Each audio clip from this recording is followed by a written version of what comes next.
It'd be funny if you didn't do Eastern Hey, Standard Time. nope. I don't know. It says it's starting live, but it says it's live in the corner. Is it live? Starting. There you go. You're now live. All right. Hey guys, this is Andy McCann, and I got Evan. No one's here. That's okay. So it'll notify him. Look, what we're doing is we are trying to help educate what is going on outside in the world for Crohn's, Carnivore Lion's diet. Evan is on a journey. I'm trying to walk some of it with him.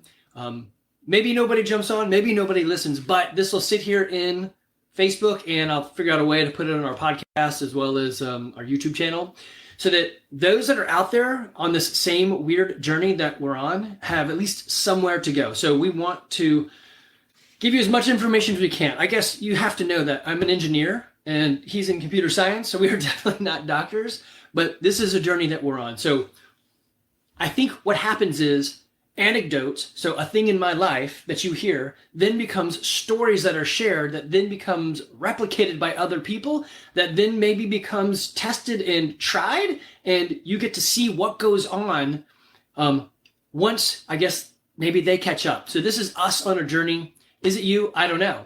But what I'm going to do real quick is tell you how we got to where we are, and then let Evan really explain what's going on inside of that. So the journey is a Crohn's diagnosis, going into the Lion diet to help with histamine effects. Histamine and less pain in colon. Yeah, and then slowly moving into just, I guess you could say, a loose Lion diet or a more restrictive carnivore diet. So real quick, something happened. Evan was losing weight and not feeling good and losing energy. This is beginning of this year, so 2024 really saw some of the signs. And then he comes home from school in May. I'm like, wow, you have lost a lot of weight. I guess I didn't really register what you were saying. And I should have paid him more attention. So we tried some homeopathic stuff. He kept losing weight. And you basically get to a point where you're like, hey, if you keep losing weight, it's not everything else that's going to get you. It's the loss of weight. He's a 6-foot man that was dropping down to 140, 130, 120. So when he hit about 120, we quit doing all that stuff. We went for a fast doctor approach, which means we didn't go for the best. We went for fast, for a colonoscopy, all the stuff. All of that gets done. We go talk to the PA, and basically they give us 3 really bad options. And Evan walked out and said, Dad, what if we try something else first? And so he found the Lion diet from Michaela Peterson. I said, let's do it. Let's give it a try. He's on it because he has to. I'm on it because it's better to do with somebody, and having 1 data point is not as good as 2 data points. So we're walking down this road of the Lion diet, mostly for the histamine effects or the reverse histamine effects that it gives, and then trying to add foods back in. I'm doing it to support him, and weirdly, I like it.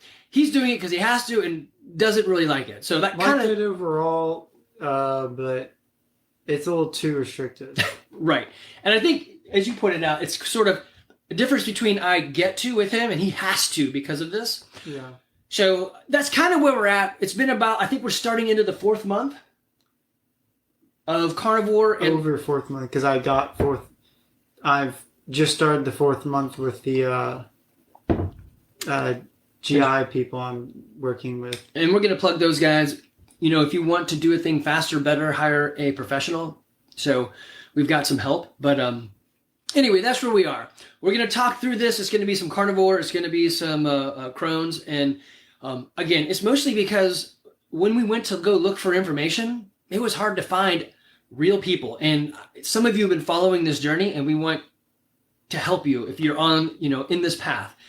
So most of it's going to be him talking. Hopefully I don't jump in and butcher it, but we're just going to go through this. If you've got questions, put them on the side. If this is afterwards and you got questions, email us. You can find me all over socials. You can email Evan, and he can give you answers. But okay, so a piece of this puzzle that I really didn't consider was once we got some of the bigger pieces under control, what were some of the big things you were facing, like that you wanted to end or hit first? Overall pain, but if you're going to be more specific in that, I would sleep from 9 to 9 and take a 2-hour nap, and I felt like I slept like 2 or 3 hours. always pain, and not just like, oh, I'm sore, but like really painful. Like walking down the stairs type of is hard. Basically, it was just, hey, can I dislike life instead of hating everything?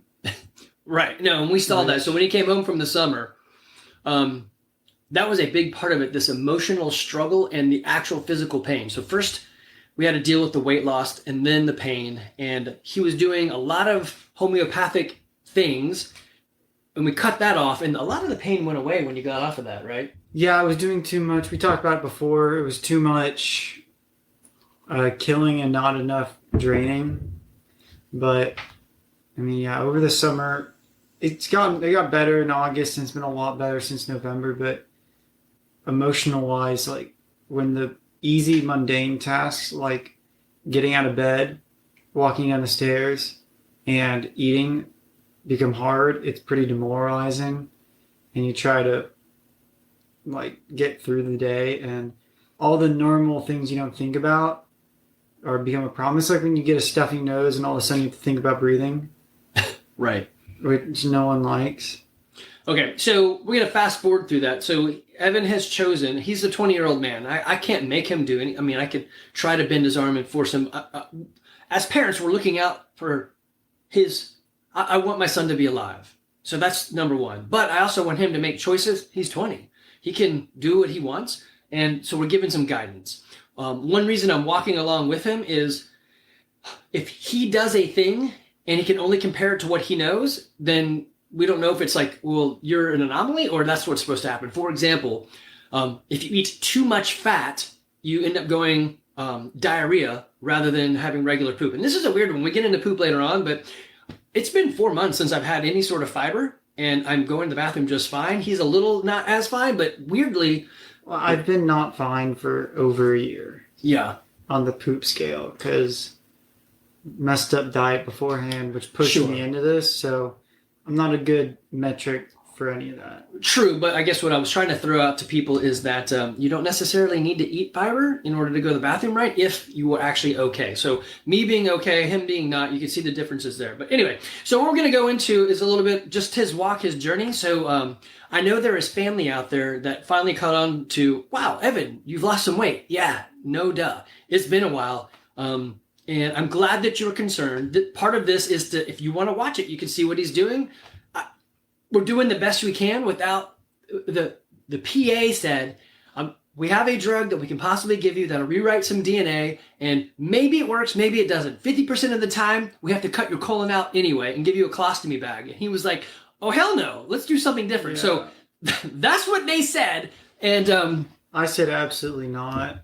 And they also, she went from like the whole, hey, it looks like Crohn's, maybe, kind of, sort of. And over the course of the visit, it became, you have Crohn's, you will die from it, you have to do medicine. Like, we're all, me, him, and mom are like, okay, big switch up. Yeah. Something's not adding up. Right. And on that, so the reason that came up is they said, hey, the one thing that it doesn't look like, it's not in your small intestines and everywhere, so that's good. But instead of being in the long part or the bottom part of your large intestine, is or in the transverse spot, which is not usually where Crohn's is. So we don't think it is, but maybe it is. We're not really sure, but we think it is. So it was a weird diagnosis. Anyway, so fast forward to now, something that I wanted to kind of like help you guys, parents, if you're out there, really watch out for this emotional struggle. Guys, if you are going through this, you're going to have an emotional struggle. So I want Evan to talk a little bit about some of that emotional side. Now that he's out of pain and he can eat, and we're working on adding calories into his, more calories and more foods, there's another piece of it, the emotional struggle. So hit him with some of that. I mean, biggest thing, first off, explain, and don't do the blanket, hey, I'm tired, oh, it hurts, blah, blah, blah. You have to actually, like, consciously go up to someone and be like, hey, I'm hurting in ways that aren't normal. I need help. And instead of doing what I did, which was blanketly throwing out, saying you're tired, then people just take it as you're complaining.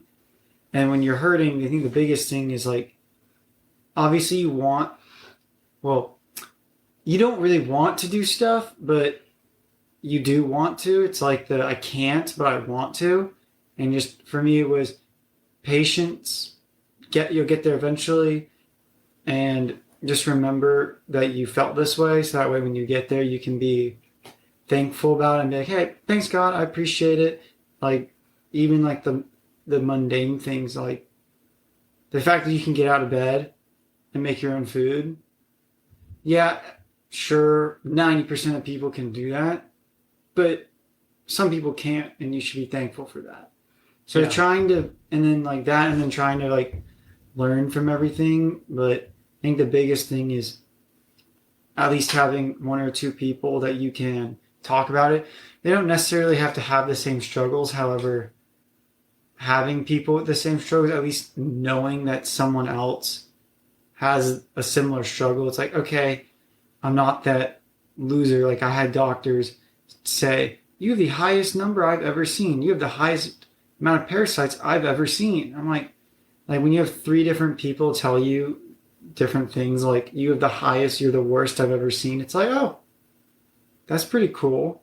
Yeah. So it can be a downer, and doctors have a message to deliver, and maybe sometimes it's not the best bedside manner, but they need to get the message out there. So, it can be said one way or another, but he's got an important point there, and we have talked about it quite a bit to kind of see the piece that as he can progress physically, then there's the mental and the emotional part. So parents or friends and family, it's good that you're concerned, but talk and ask a lot of questions as well as help them see the things that they enjoy and to dive into it. So I recommend that he journals a lot more, which so.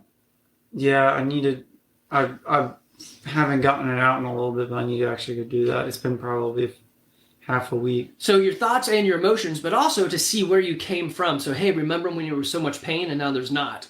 The other is this idea of friendship and community. It doesn't necessarily, like you said, it doesn't have to be other Crohn's people, but that sounds weird, people with Crohn's, but the things that you like and engage with. He's in college. It is tough for a boy at college, a young man at college, to understand and comprehend what's happening to another. It just doesn't make sense, and it doesn't like oh, you're just like making that stuff up, or of course you can come eat with us, and you can't do a lot of things, and so maybe it doesn't like register, but there are people out there that can understand, or another crowd that does something slightly different. Like I had mentioned, there's a game store down the street. Go to the game store and do some board game nights. But have you been able to like find some sort of community? I have friends and I can do some stuff, but not as much as I would like. In college, think about what you ate. Hey, let's go out to eat. I can't say, let's go somewhere that has steak. People can't pay for that sometimes, or they want something quick and easy. So my needs are different, but also there's a certain amount of maturity and caring for other people that happens, I think, when you have kids. I think I hit it a little bit just because I went through this and I see, instead of just, oh, you're sick, let me pray for you. Oh, I should say, oh, you're sick. Hey, I made you soup. I made you dinner. I mowed your lawn. Like taking the extra step when you're younger, you don't really think about it. It's more your parents that do it for you. So you don't really have as much of you don't have really a reason to really think that way. But still having people that like I'm not saying everyone's going to be like, oh, I don't care about you, but like they may not go above and beyond, and that means that I need to go above and beyond to make them want to. But like, I still have lots of people that are like, hey, like I'll throw into our fraternity as a prayers chat, and I'll be like, hey, prayers, and then I'll have friends be like, hey, I hope you're doing good. Like people will like the message, and then I have like more of my friends will actually reach out and ask what's up. I had one or two people that are like not necessarily like we're buddy, but more acquaintance that have reached out and actually said, hey, I'm praying for you. And that's just like, just a nice thing to hear, at the very least. But it's like someone cares enough about your well-being, and that also helps with some of the emotional stuff. But just finding people to talk to, it also helps with, makes you more happy. You have people to do stuff with, and maybe like you're in a club, it get that, like something like that gives you the community, and it can give more of a purpose. Yeah, so we spent some time actually writing out some of the things that bring him joy and helping him aim back into those things. So we talked about, hey, I can't really go out with my friends and do that thing. I'm like, well, you walk down that list of, well, what is it that you're missing? And what is it that you would like to recapture? And as you kind of like define it out, you can find the pieces that you can do. Hey, I want to meet people. Hey, I want to shake hands, right? It doesn't have to be, I'm going to go out for 4 hours on a long adventure. So really work with well, in this case, your son or your daughter, whoever it is that might have this, and help them see the joy and find those things and find some community around that. Again, we moved Evan into a apartment that was brand new so he could get away from the environment of mold. It just so happens that it's right next to the Alpha Chi Omega house, which is right next to the game store. And so he could literally walk a minute to do some board games or D&D or whatever if he wanted to. And so now he's taking the opportunity to either do that or go to Level Up or just jump into some things that he knows he enjoys. And that's just a small piece of it. But I think another one is if you got purpose, like, so a thing that he started doing that I found fantastic was he started using ChatGPT to write a book. Yeah, I haven't really done a whole lot with that recently, but it brought you joy. It was an interest, and it was interesting. So at the very least, it took my mind off it for maybe a little bit. But I mean, yeah, like you're talking about like finding joy. At the same time, for those who aren't dealing with it but have people that are, your idea of joy is very different. His idea of joy, I'm going to go do stuff with friends or hang out, hike or whatever. My idea of joy is I got through the day without pain. Like, that's awesome. Like, I didn't have, or I got through the day and the only pain that happened was a minute before I needed to go sit down on the toilet.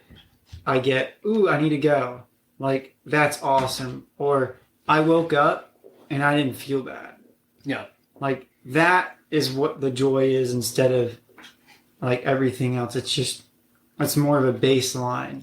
But at least if you can see those and know where you're moving, it's going to help. Okay, so part of this in Crohn's is you can only eat certain things. Like there are some methods out there that say do rice and breads, and I don't know, those people, it works for them. I don't understand. There's a white diet, which is pretty much white rice and white bread, which confused me because they pretty much always say don't do bread.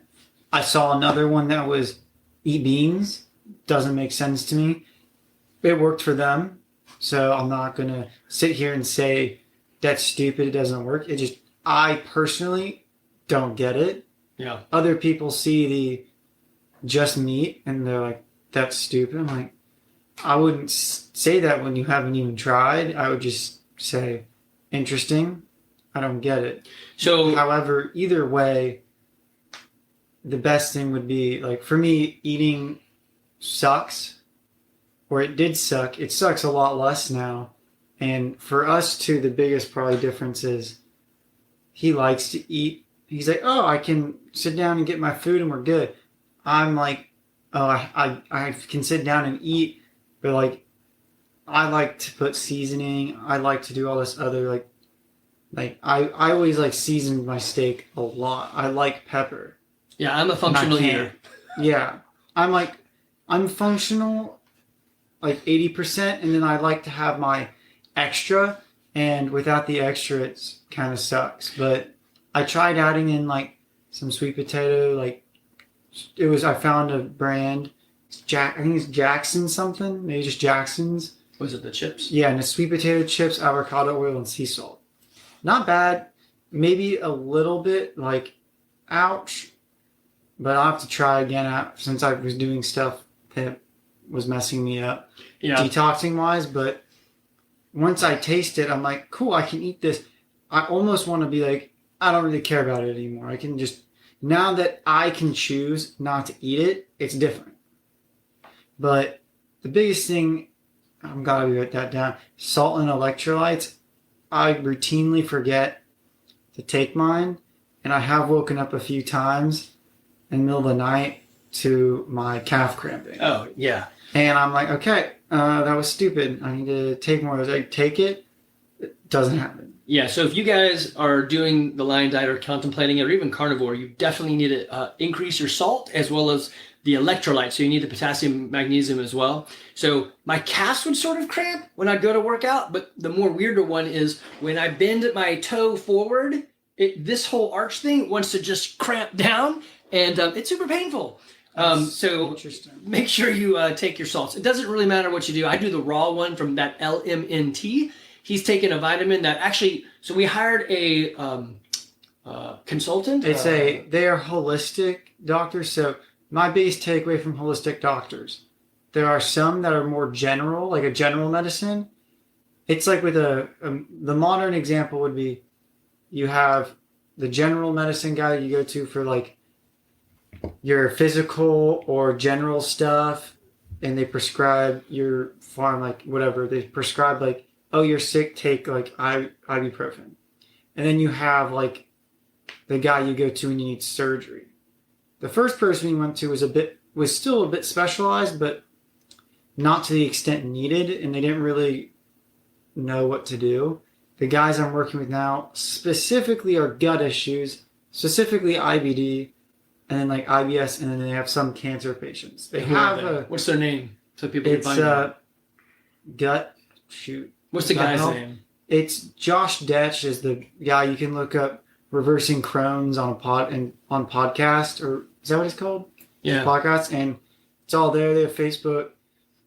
So look up Josh Detch, and he's got a group of guys that work with him. Josh, and then Detch is DECH, and they've been super helpful.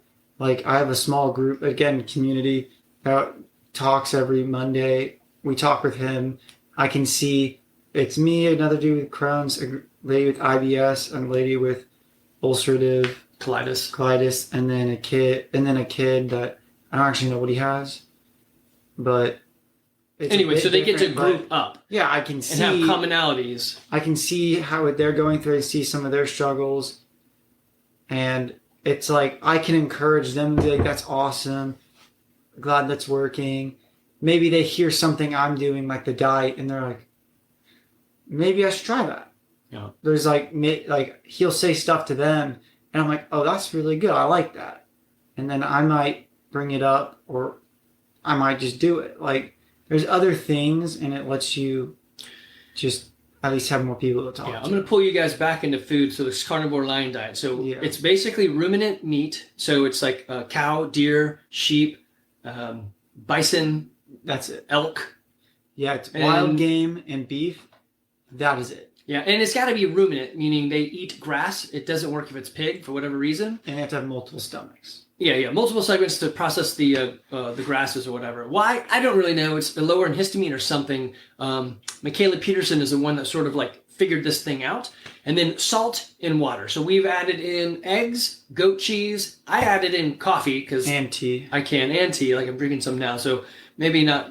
I'm cheating a bit, but we're basically down that road. Evan is now trying to recreate some other textures out of the food that he's got. So tell us about the pancakes you tried. Yeah, so there's all sorts of carnivore bread, carnivore this, carnivore that. Overall, I'd say most of them, I'm like, just make sourdough. Like, there's no way, like, in my opinion, sourdough is fine. I don't really see what the big deal is there, but they keep, like, making stuff, bread that looks like bread that isn't bread. I understand why. In my case, I can't eat it. Some of them don't want to eat carbs, so I guess it makes sense, but they all use, like, pork panko or stuff like that, and I can't do pork. So I got beef isolate protein. That stuff is sticky in case anyone ever tries to use it. It sticks to everything. But people tend to do eggs, cottage cheese, and then like some sort of chicken, beef, or pork, like essentially ground up protein powder type of thing. And that's how they make it. So what do you make you just did some pancakes this morning. How did you do that? I did it with eggs, goat cheese, and beef isolate because I can't do cottage cheese. And how many eggs were you able to eat in that format? So I do 5 eggs, 5 ounces of goat cheese, and then 3 servings of the beef isolate. And each scoop of that stuff is 32 grams of protein. So I'm probably over 100 easy of protein in that one meal. And it's about, I put honey on it too instead of syrup, because I mean that's like the one type of thing that's not, it has some sugar, but overall I don't think it's that crazy. Whatever, I have one thing that's different that I can eat. I don't eat honey, but he does. That's my one thing, but I can get 1,800 calories out of that one meal. And in my opinion, it's a lot harder to eat 8 eggs than 5 eggs plus other stuff in that format, especially when I've been eating so many eggs and steaks and stuff. I currently have a aversion to ground beef just because I messed up and only ate that for too many meals, which is a bad idea in my opinion. But I mean, like I said earlier, I tried sweet potato and avocado. Seem okay. It's just overall, I don't want to go too crazy. So a place that we have found that works really well on this eating style and for Crohn's, if you're eating that going for meat, talk about what we like to go do. Pro tip, Brazilian steakhouse is the way to go. Lots of meat. They give you different types. You don't have to cook it. It's cooked well. The picanha, probably the best one. However, at a certain point, it becomes a bit too much fat, I'd say. True. But you can get so many different cuts. You can get so many pieces of meat. And I think it's definitely a little expensive, but like at the same time, like it's a nicer atmosphere. You go in there, they just bring it to you. You pretty much, I mean, unless it's super busy, like we pretty much sit down and then within 10 minutes have food, which is super nice. I don't have to pay for sides. I'm just paying for the thing I'm going to eat instead of going to Outback and Longhorns are still good. Longhorns will grill the steak and I don't have to have anything on it. However, I pay for sides, which kind of sucks. I'm not going to eat it. But the Brazilian ones have been good so far. They have sides, so if you have people that like those, they can actually eat that. Don't be a rookie. If you go to a Brazilian steakhouse, you eat the meat. Okay, so something else that I'm going to do for you guys is, I own CrossFit Garage, and I live that life of health and fitness. We're learning this carnivore thing, and we've been talking to people, especially in this the survival podcast community with Jack Spirko, like, hey, how can you eat better and do better? And people have said, hey, could you help us? I'm like, yeah, just don't eat that many carbs. Put it in MyFitnessPal or MyNet Diary and just track your food and don't eat that many carbs. And they're like, yeah, but how and what do it? So we are going to do a thing. I've got a buddy who owns a company, Smart and Simple Nutrition. And so this January, we're going to do a carnivore Kickstarter. So you can jump on that. I'll post something later on to help you guys out. But really, it's as easy as just don't eat as many carbs. But if you don't know how to do that, we will help walk you through that. Okay, so another thing, my wife is very big into exploring different options, and she found a thing. Talk about that hyperbaric chamber. Yeah, so And where is it at? So we could plug them a little bit. It's Wellness Oasis. I don't know the correct places. Over by Hickory Fall, I think. Yeah, it's just... But super cool. It's just right there. They have a bunch of stuff. The thing I've been doing is this hyperbaric chamber, and they have a red light therapy thing that goes with it. Hyperbaric chamber is something pro athletes use. Basically, you're in a tube, and they pump more pressured oxygen on you. So your body is absorbing. You're basically at a bigger pressure and higher oxygen content. So that they basically pump oxygen into this big tube, and if you're claustrophobic, it's not that small. You can sit it up if you want. I don't. It's not that bad. It's like an hour. You're just sitting in this tube, or I lay down in the tube. But it's your oxygen, your blood is 98% oxygenated. Your plasma is 2%. They're trying to oxygenate your plasma, and they up the pressure. 4 minutes to get up, 4 minutes to get down, and you're in there for an hour in between. I was like kind of weird, whatever. I knew a little bit more about the red light therapy, and it's just infrared and stuff. Put it on my stomach, and I just have it go when I'm doing that. First time I did it, I didn't realize how much detoxing was going to happen. And if you've ever done an enema, I felt like that for the rest of the day. So when you detox, he had mentioned this earlier, you want to kill some things as well as then flush them out. Yeah.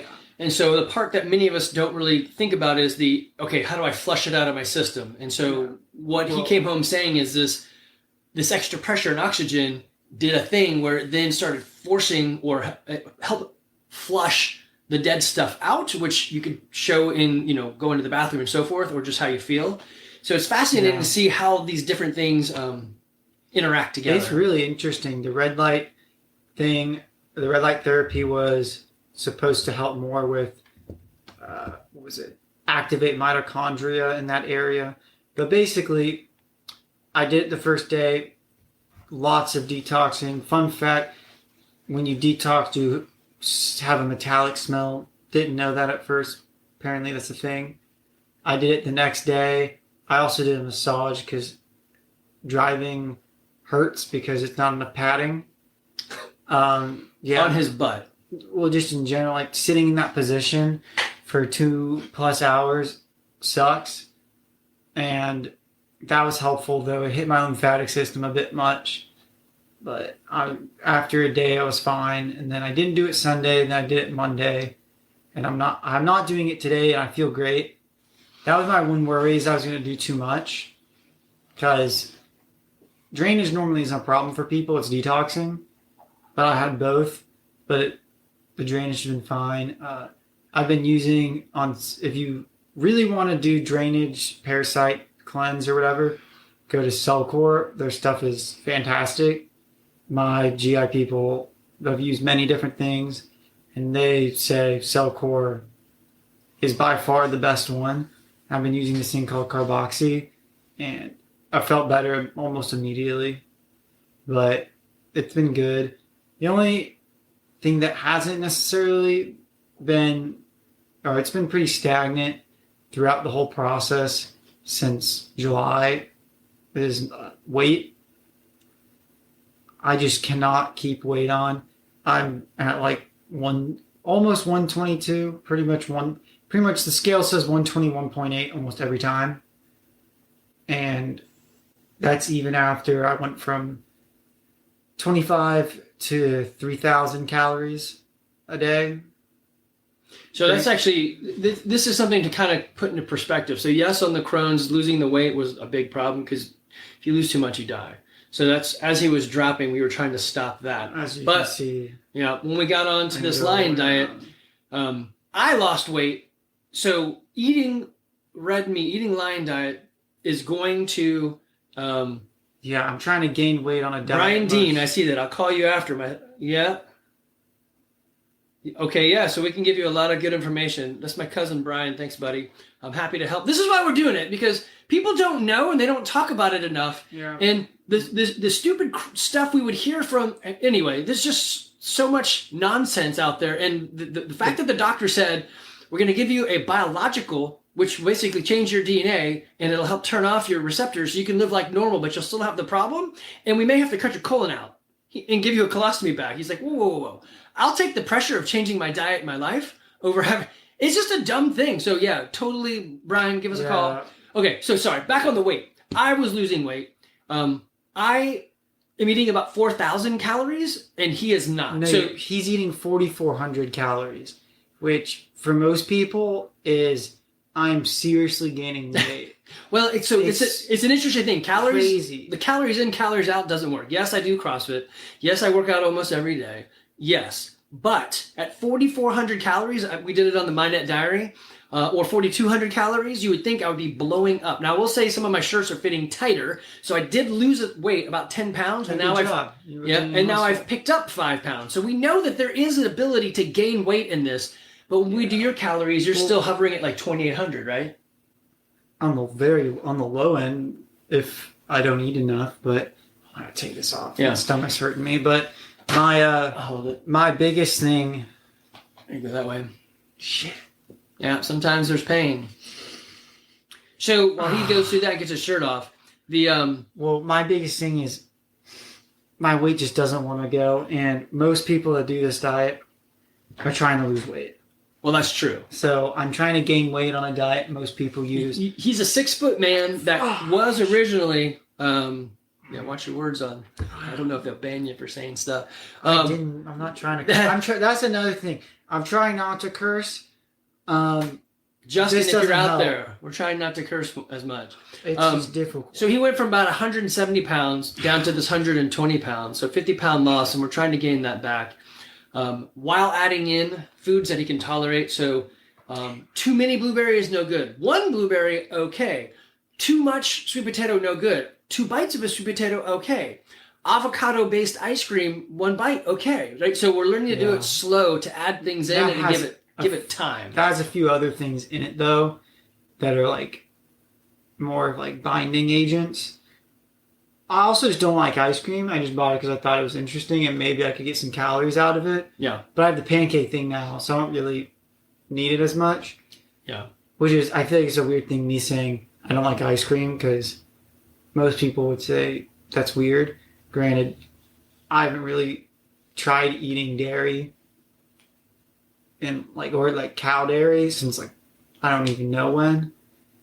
I've always been not, so yeah, it's just one of those things for me. Yeah, goat seems to be okay, but not too much. So I know a couple of you guys, I'm going to throw in a little sideways here. So basically, I eat New York strips. I like strips. They just have the right amount of fat. I can cook them right. Yes, and he's eating about the same thing with ribeyes. Yes, it can get expensive, but we don't literally eat anything else. So there's no snacks. There's no wasted food. Everything that gets out there gets eaten. I just did my ground beef. It's about a pound of ground beef or something like that. 4 eggs and goat cheese, and just mix it up and you eat that. And I eat that twice a day. That's not awesome. He likes it. I will say, mine is a bit more expensive. I like the ribeyes. The strips, they don't taste that good to me, and I need to not hate eating. Right, but remember the problem you're solving. So we're not solving money problem. We want him to gain weight problem. If money is a problem, the strips are a more effective one. Especially if you're doing strips, by the time you've bought all your extra accoutrement at the store and you buy your mains, sides, and whatever, and let's say you go out to eat once or twice, you've at the very least hit how much he spends on groceries or past it. Yeah. So the other question I get a lot is on the working out side. Hey, how's this affect your working out? So because more details, I haven't had sugar and bread in about 10, 15 years. So it's been a long time. And when I did that, there was a hard working out thing. So if he and I worked out the same, I could see that I'm still moving the same, but I felt like I was really tired and weak, even though the numbers came out. So my times were the same, my lifts were the same. I just felt different. It's basically the body learning to burn fats rather than carbs. So I was eating about 100 carbs for the last 10 plus years. Then recently with this change, now I'm eating 1 carb in a day, and it usually comes from the goat cheese. Just, I guess there's a carb in there somewhere, right? And I had to redo that whole, I feel weak and slow, but I can work out near my buddies and I see that I'm moving the same. So the hardest part was it feels different. So we just did a 2,000 meter row at the gym, and around 1,000 meters, I was like, oh man, I feel super weak. But I was kind of looking over at my buddy who's rowing, and he was rowing the same. So I thought that whole process was over, but it's not. I went a little too hard, too fast. So burning fat as an energy system, one, it's going to increase your LDL and HDL. So I have extremely high cholesterol, but it's all the good, large, floaty cholesterol, which is the transport for fat as an energy system, as well as to clean out your body. So now they're kind of throwing away a lot of their old studies saying cholesterol is 75% of your brain is made of, think it might be colostrum, whatever it is. It's made of cholesterol and fat, but so you need it. You can't get rid of it. Most people that do this type of diet will go back towards carbs, and it tends to just be like fruit type of deal. But it's mainly just like for the workout is you get a better pump. You don't feel as lethargic working out. I don't think carbs are bad. I just think overall you don't need as many. I think we overload on it, as you can tell by looking at the average human. I think from 1950 versus now. American, we're eating a lot of weird stuff. American. When you eat too much entertainment, that entertainment's going to catch up on you. Yeah, I mean it's pretty much the idea of what are we going for? Are we going for quick and easy, or are we going to go for something that's slightly less fun and awesome, but I'm going to have benefits for longer? Yeah. Because the donut tastes good, but you might hate yourself in the morning. As many of us said in college. No. Not me. Yeah. So the last bit we're going to throw out there is blood work. So Evan got stuck and prodded a bunch. So now what we're doing is I'm doing some blood work so that we can kind of see if anything off track. I did my 51-year-old man blood work, and they said, hey, everything is great, even though you're eating this weird way. Then I just redid it because I want to see, are we... The biggest unknown that I've got is, are we nutrient deficient by just eating this way? I'm going to say no, simply because I don't feel bad and I'm working out okay. Now, sometimes, that doesn't lead to anything. You could die of a heart attack or that Widowmaker or whatever, and you feel totally fine, or an aneurysm or whatever. I get it. So I'm going back to get studied. My blood and his blood should be very similar. You're A positive as well?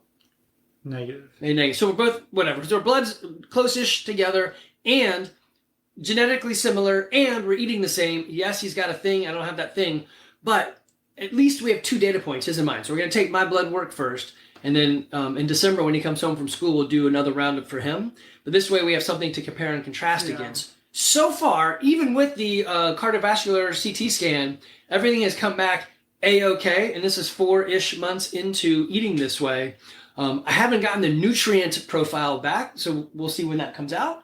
But and maybe I'll go back and do another hair analysis. But so far, so good. We know people, not friends, but friends of friends, or people, or people on Instagram or social media people that have been doing this for 10 or 14 years.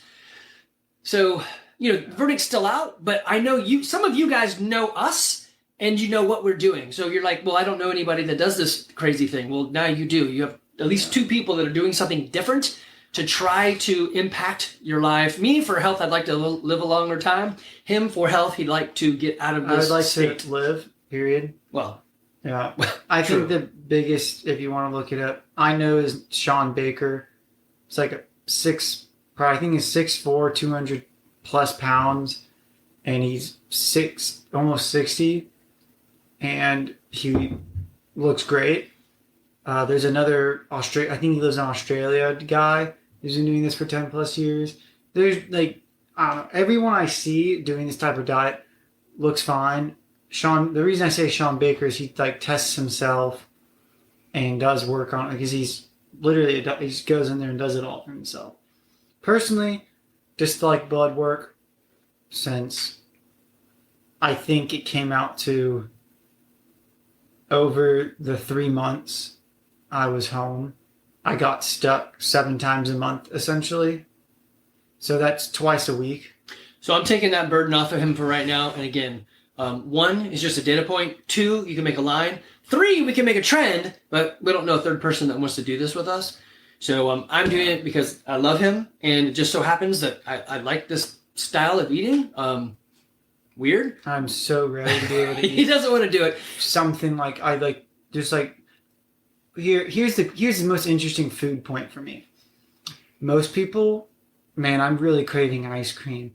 Man, I could really go for a McDonald's. I want to eat a burger patty with mustard and pickles. I want to eat We could try that. Yogurt with mixed berries in it.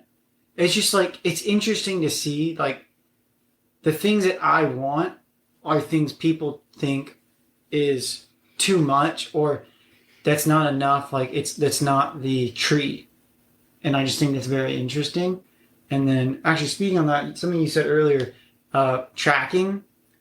If you actually track, you'll see it and you might get discouraged or whatever. But overall, I think for some people at least, if you track it, it turns it into more of maybe a chore, a task. It's something you have to do. So you have to eat to a certain point. And it makes you not want to mess up those numbers, or maybe like if you struggle to eat, you want to hit that goal. If you struggle to eat too much, you can see and be like, this is exactly everything. It's a bit harder, obviously, on that end. I thankfully haven't had that problem, though I've been chronically on the other side of that. And both ways, I think, suck, but you can kind of figure it out. And you'd be surprised. I thought I was eating like 2,200 calories at one point, and it was like 17, maybe. Yeah, if you don't track it. Now, here's the thing on tracking. The labels can be 20% off in either direction, so you already aren't going to have an accurate number. Damn, but I didn't know they were that off. Yeah, but if you don't at least look for yourself, then you'll never know. So so this is valid. When we're doing this, he's like, look, I'm not gaining weight. I'm like, well, how much are you eating? He's like, yeah, like 2,000 or 3,000 calories. I'm like, well, I don't know. So when he tracked it and he's like, hey, it's it was like 1,800 or whatever it was. I was like, hey, so you know what I do now for a living? I can tell you that as a 6-foot man, you should be eating about 3,000 or more calories a day. So if you're eating 2,200, you're not going to be gaining weight. You're going to drop down to whatever your body stabilizes on that weight. So here's the thing that people don't know. As you try to diet yourself down in weight, your body will shut systems off. So your immune system, your circulatory system, your hair color system, whatever, your body's going to say, hey, something is wrong. We need to go into famine mode and shut stuff off. And so it's like when I see this all the time. Women will be like, oh, I'm eating 2,000 calories. Let me drop to 1,500. Oh, I lost a bunch of weight. Now it doesn't work. Let me drop to 1,000. And they're like, I can't lose any more weight. Yeah, because your body can't turn anything else off. Stop doing that.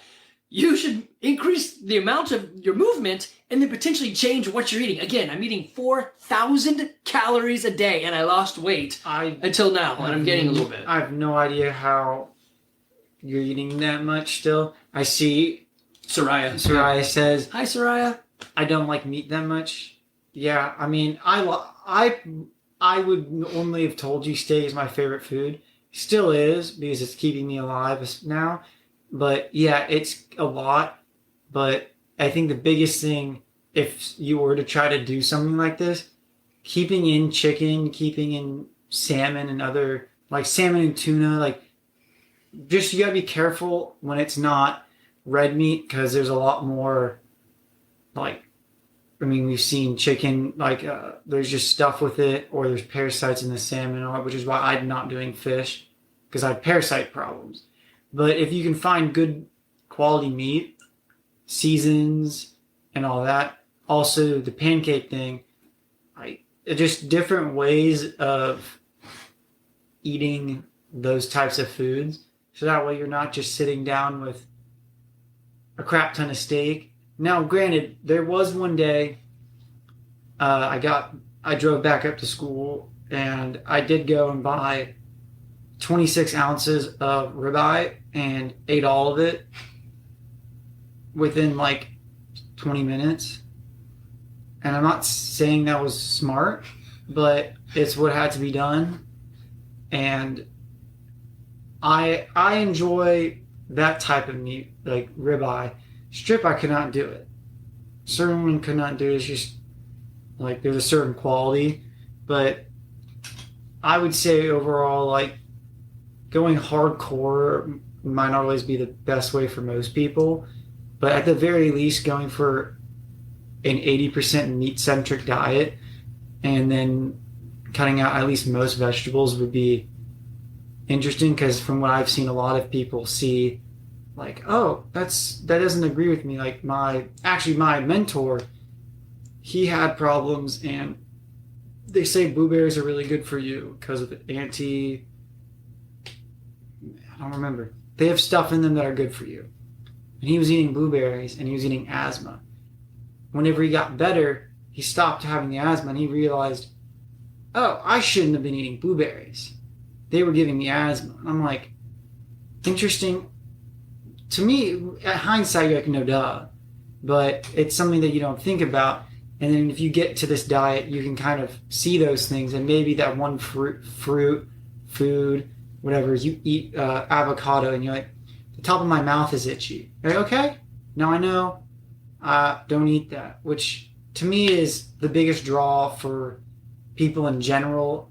With me, it's a bit different. People that have other problems. But overall, I think it creates a really good baseline. Because the only other baseline you have is when you're like 2 and you acquire some taste because your parents force feed you broccoli, but it lets you see symptom wise you can just that did not agree with me, that did agree with me, and then just go from there. Yeah, that is a fascinating part too. This is what can you add in and how did your taste buds change. So I fill up this water bottle with water and then put the element in there, which is just the raw unflavored.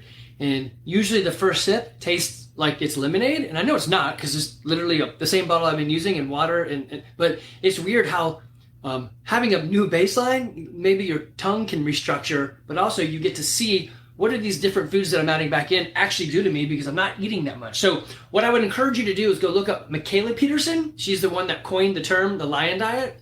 Again, I would tell most of you guys don't even try this. It's too dang restrictive. We already added in eggs and goat cheese, and we're only doing it because he kind of has to. Yeah. Maybe the carnivore diet would be a better way to kind of get your feet wet in this, but it is amazing. After 4 months of basically ground beef or beef-ish, ruminant meat, water, salt, eggs, coffee, that's it. I'm feeling pretty good. I mean, he's feeling better, but we got different things we're working on. I'm doing it for him. He's doing it for him. It's the difference between like night and day. Like I am immensely better. Granted, some things, I don't think I mentioned this. I think this might have been after the last one we did. I added in this peptide called BCP 157, I want to say. Something like that. Your body makes it. Essentially what it does is you have leaky gut. You have holes in your gut. We're going to go in and take that hole and close it. So that way you're not leaking. That's pretty much all it does that I know of. Very helpful. After I started using that, I started feeling a lot better.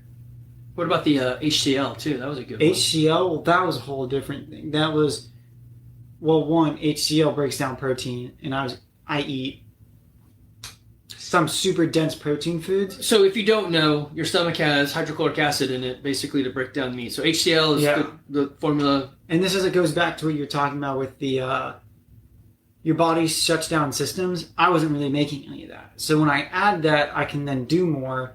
And I immediately, the next day of, pretty gross, I pooped 36 times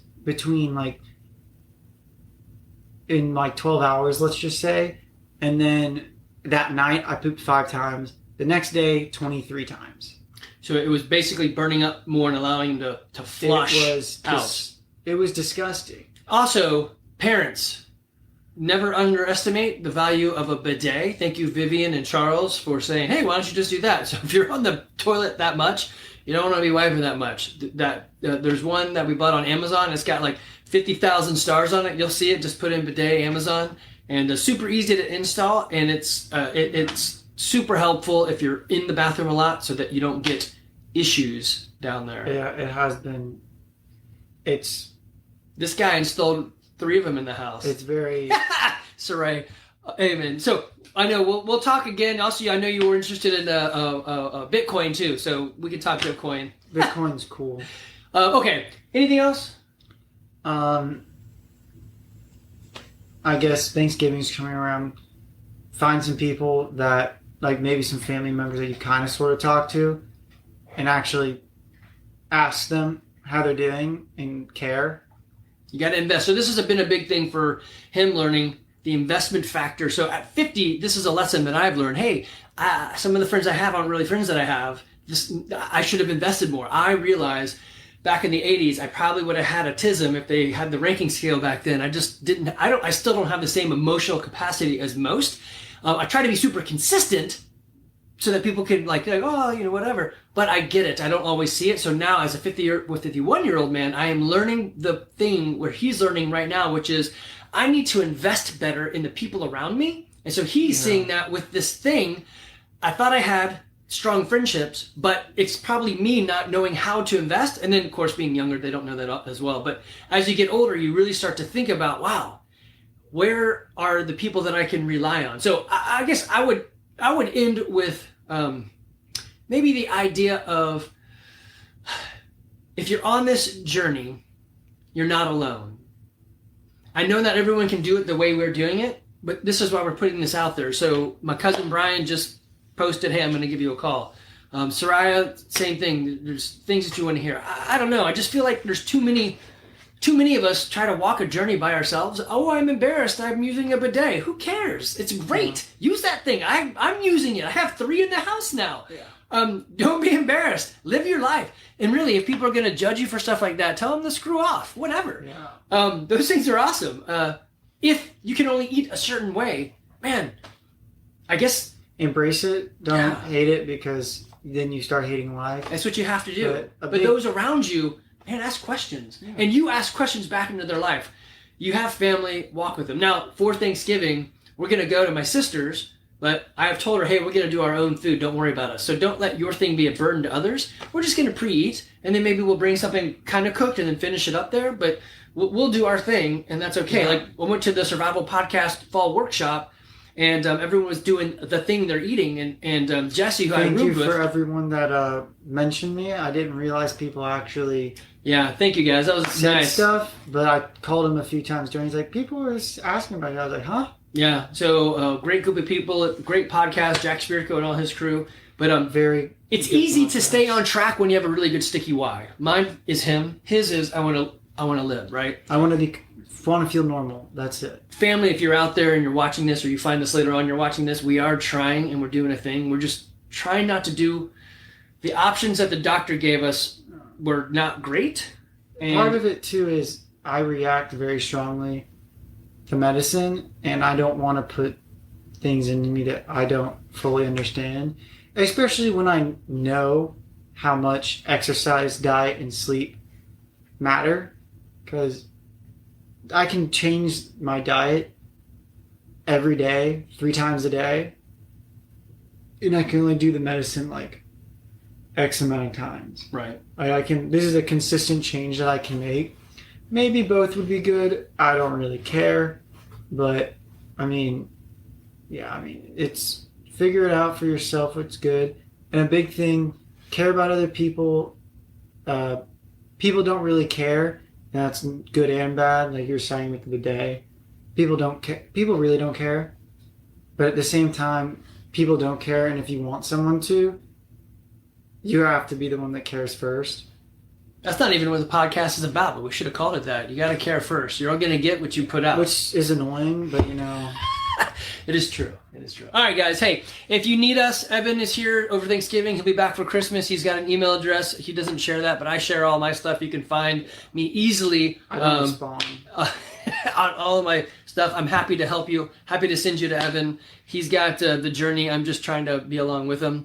Hopefully this is helping somebody out there, and y'all be good. I don't know how to end this. I was right there. All right, take care.